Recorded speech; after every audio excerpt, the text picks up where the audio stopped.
अस्सलाम वालेकुम everyone, I hope आप सब बिल्कुल ठीक ठाक होंगे। एक बहुत अरसे से जो है वो मेरा कोई भी व्लॉग नहीं आया था, तो मैंने सोचा कि चलें आज एक छोटा सा ट्रैवल करते हैं और आप उनके लिए मैं व्लॉग अपलोड करूँगी।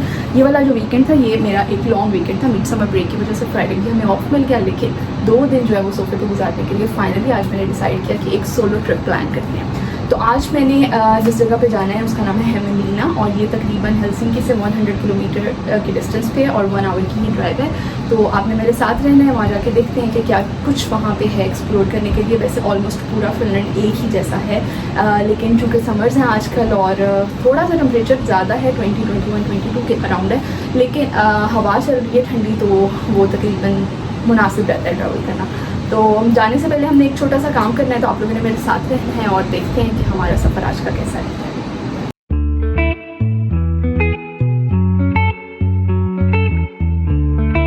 सो 1 आवर की ड्राइव के बाद मैं ऑलमोस्ट 1 आवर से थोड़ा ज़्यादा ही लग गया था, तो के बाद मैं यहाँ पहुँच चुकी हूँ। गाड़ी शाड़ी मैंने पार्क की है, तो हल्के हल्के बादल है, मौसम अच्छा, शुक्र है बहुत ज़्यादा धूप नहीं है। इस ट्रिप को प्लान करने से पहले मैं बड़ी थी कि हाँ इतनी ज़्यादा धूप होगी कैसे करूँगी, लेकिन अल्लाह का शुक्र है मौसम काफ़ी अच्छा है। तो दिखाती हूँ मैं, अब बस जा रही हूँ कैसल की तरफ और साथ ही एक लेक भी है, इसमें दिखाती हूँ क्या सीन है और क्या सब कुछ है। होप सो आप भी मेरे साथ साथ एंजॉय करेंगे जी। तो ये एक लेक है जो कि कैसल के बिल्कुल बैक साइड पे है और लोग बोटिंग कर रहे हैं, बहुत सुकून है। सीरियसली किसी किस्म का कोई ख़ास रश नहीं है, ऑल्दो आज वीकेंड है और संडे है, बट बहुत बड़ा सिटी नहीं है ये, सिर्फ ऑलमोस्ट आई गेस 68,000 पीपल हैं यहाँ पर जो रहते हैं। तो ये हमारे पास हेम कैसल है जिसके बारे में बहुत सी स्टोरीज़ हैं। एक बहुत पुराना ऑलमोस्ट 13th सेंचुरी में इसको बिल्ड किया गया था, जो कि स्टोन कैसल है और इसको आज अब प्रिजर्व किया गया है। इसके बारे में बहुत सी स्टोरीज़ हैं और लेकिन एक जो अमूमन इसके बारे में ख्याल किया जाता है वो ये है कि ये तकरीबन मिडल एजेस में जो स्वीडिश की नोबल फैमिलीज़ थी उनकी रेजिडेंस समझी जाती थी। फिर इसको प्रिजन भी बनाया गया, प्रिजन भी थी इसमें, और इसको बहुत सी मीटिंग्स और गैदरिंग्स के लिए इस्तेमाल किया जाता था। और आजकल इसको एज अ म्यूज़ियम के तौर पर लेते हैं और नेशनल फिनलैंड का जो नेशनल म्यूज़ियम है उनके अंडर क्या आता है। और यहाँ पर बहुत सी एग्जीबिशंस होती हैं। आजकल भी एक पोस्टर अगर मैं आपको दिखाऊँ, ये बिल्कुल सामने उन्होंने मेंशन किया हुआ है कि जो नेक्स्ट हमारे पास एग्जीबिशन होगी वो ऑलमोस्ट 17 से लेकर 20 अक्टूबर 2024 में होगी और ये टेक्सटाइल की कोई होगी एग्जीबिशन। सो यहाँ पे एक प्रिजन भी है, देखते हैं, और तकरीबन 700 इयर्स ओल्ड ये हमारे पास हेम कैसल है। तो प्रिजन में भी जाने की कोशिश करते हैं, देखते हैं कि क्या सीन है अंदर जाने का, तो साथ रहिएगा। Let's see.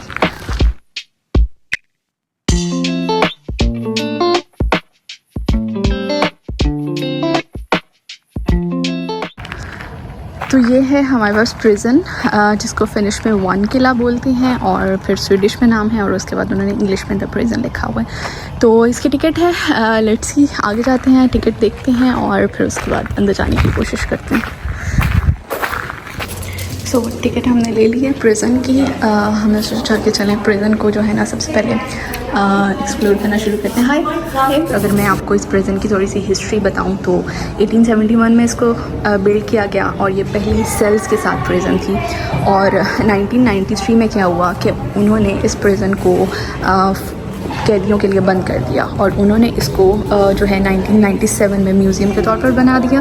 और इस म्यूज़ियम को ऑपरेट करते थे सिटी ऑफ हेमेलिना की जो गवर्नमेंट थी, वो इसको ऑपरेट करती थी और उन्होंने इसको म्यूज़ियम बना दिया। लेकिन 2019 में क्या हुआ, उन्होंने इसके दरवाजे पब्लिक के लिए ओपन किए और पब्लिक के लिए जब उन्होंने ओपन किए तो पब्लिक के लिए उन्होंने ओपन किया और पब्लिक के लिए जब उन्होंने ओपन किए तो उन्होंने इसका दोबारा नाम जो है वो प्रिजन रख दिया।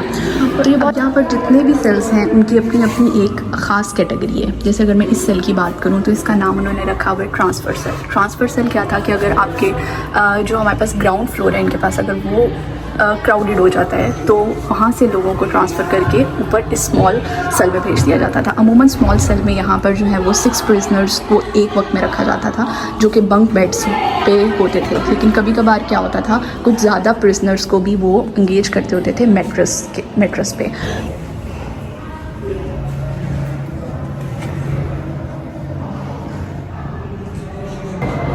सो ये जो है ये प्रिजनर का जो है वो किचन होता था। यहाँ पे जो है स्टिल अभी तक जो है 1992 के ये उन्होंने बताए हुए हैं कि मेन्यू और किसकी क्या ड्यूटी है और सब कुछ। ये अगर आपको मैं डेट दिखा सकूँ तो 3/8/1992 से 29/11/1992 तक का मेन्यू है और ये सब कुछ है।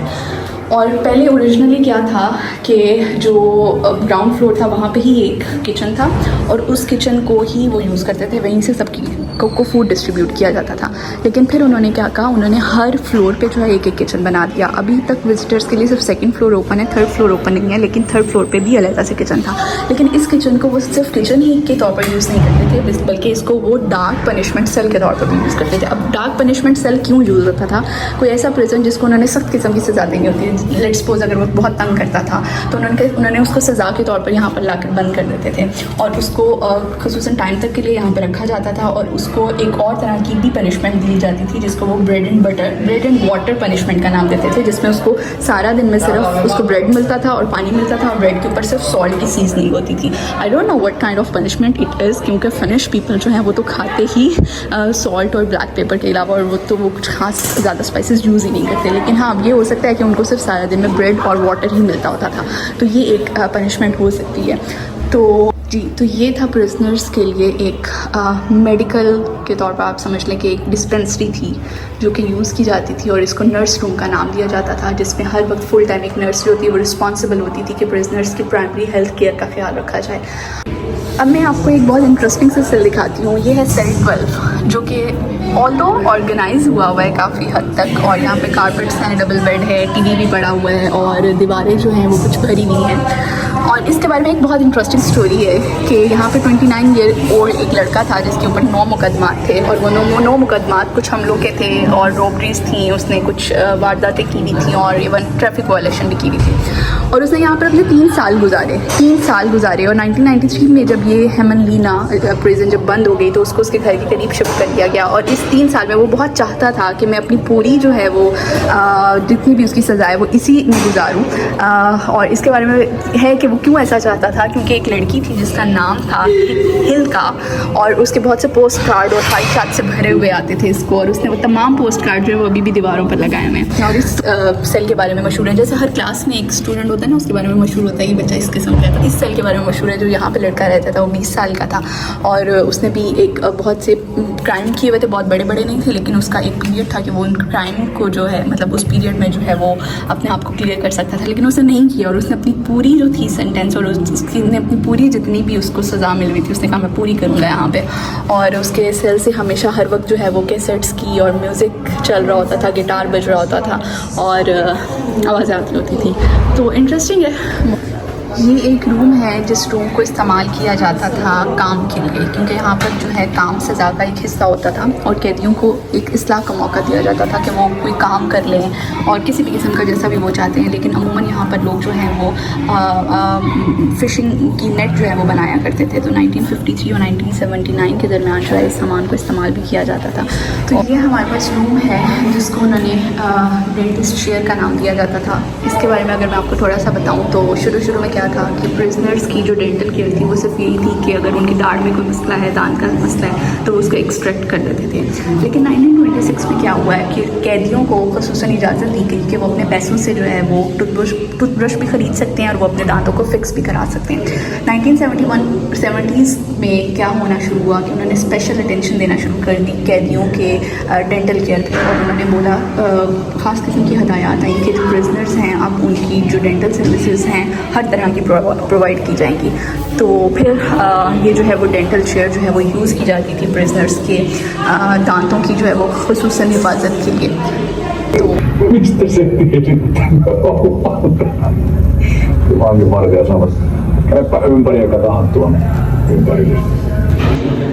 आप मेरे पीछे एक डॉक्यूमेंट्री देख रही हैं और इस डॉक्यूमेंट्री में एक प्रिजनर है जिसने अपने बारे में पूरी डॉक्यूमेंट्री है और उसको उन्होंने जो है वो किया हुआ है वीडियो में उन्होंने अपने आप को बताया हुआ और वो सब कुछ चलती है। तो मैं आपको इसके बारे में थोड़ा सा बताती हूँ कि ये एक प्रिजनर था और जिसका नाम था जॉन स्टीफन, आई गेस या जॉन स्टीफन।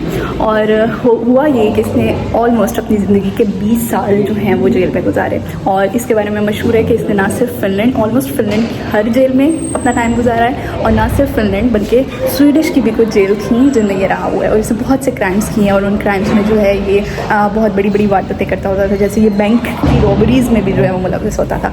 तो लेकिन हुआ ये कि 20 सालों के बाद ऑलमोस्ट 20th सेंचुरी में इसने अपने आप को कहा कि मैं जो हूँ वो दुनिया की फलाह के लिए जो है मैं वो जो प्रिजन को छोड़ता हूँ, और उसने जो है वो अपने आप को सीधा किया और उसने अपनी ज़िंदगी जो है वो जेल से निकल के गुजारना शुरू किया। और आजकल इसके बारे में मशहूर है कि ये बहुत सी ऑर्गेनाइजेशंस के साथ अपने आप को अटैच की, इसने बहुत सी बुक्स लिखी हैं अपनी लाइफ पे, और आजकल जो है ये प्रिजनर्स की जो है वो केयर के बारे में और उनको सीधे रास्ते पर लाने के लिए जो है वो आजकल बहुत से काम करता है। तो ये इंटरेस्टिंग सी बात है कि लोग जेल से निकलने के बाद पूरी ज़िंदगी ऑलमोस्ट उसने 20 साल अपनी जवानी के जहाँ गुजारे हैं, तो उसने बहुत कुछ सीखा होगा और अब वो सिखाता है। और अच्छी बात यह है कि लोग यहाँ पे लाइक आपको वैल्यू देते हैं कि अगर आपने अपनी ज़िंदगी से कुछ सीखा है तो आप लोगों को सिखाएं, ना कि हम उनको टॉन्ट करें कि आपने तो सारी ज़िंदगी ये सब किया था और अब आप हमें दर्स देते हैं। तो ये बहुत फ़र्क है। अच्छा, इसका नाम है नाइट सेल।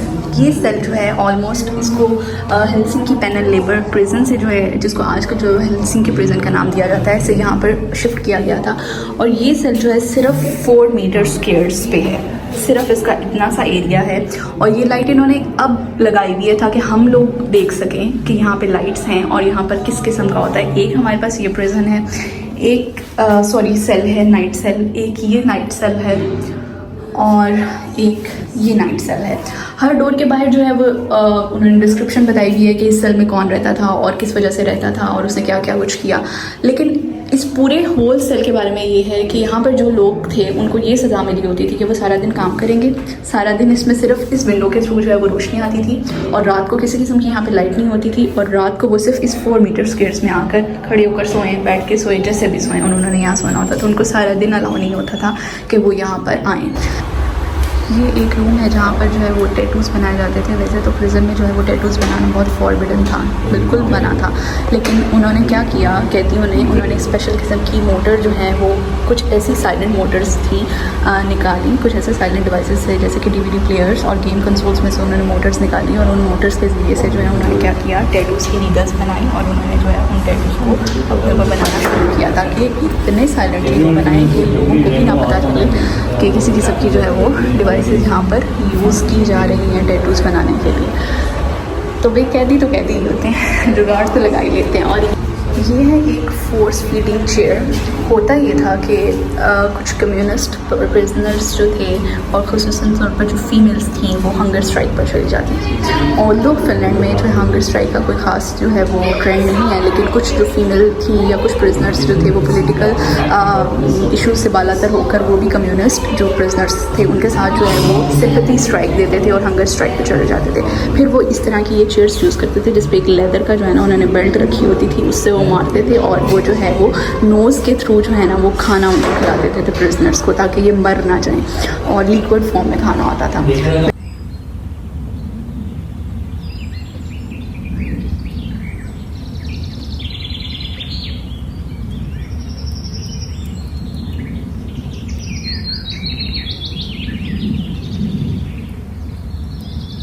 ये था प्रिज़न का टूर।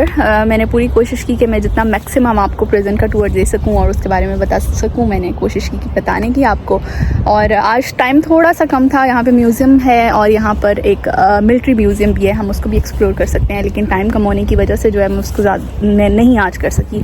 और अब मैं लेक के पास हूँ और बस यहाँ पे बैठूँगी, थोड़ी देर कुछ खाऊँगी पीऊँगी और इन्जॉय करूँगी और थोड़ा सा मी टाइम इन्जॉय करूँगी। वैसे तो सुबह से मी टाइम ही चल रहा है, बट स्टिल थोड़ा सा और टाइम गुजारते हैं लेक के पास और थोड़ी देर में बस इंशाल्लाह यहाँ से निकलूँगी। अगर आप लोगों को वीडियो अच्छी लगी है तो लाइक कर दें, सब्सक्राइब कर दें और शेयर कर दें, और इंशाल्लाह नेक्स्ट व्लॉग तक के लिए अल्लाह हाफ़िज़।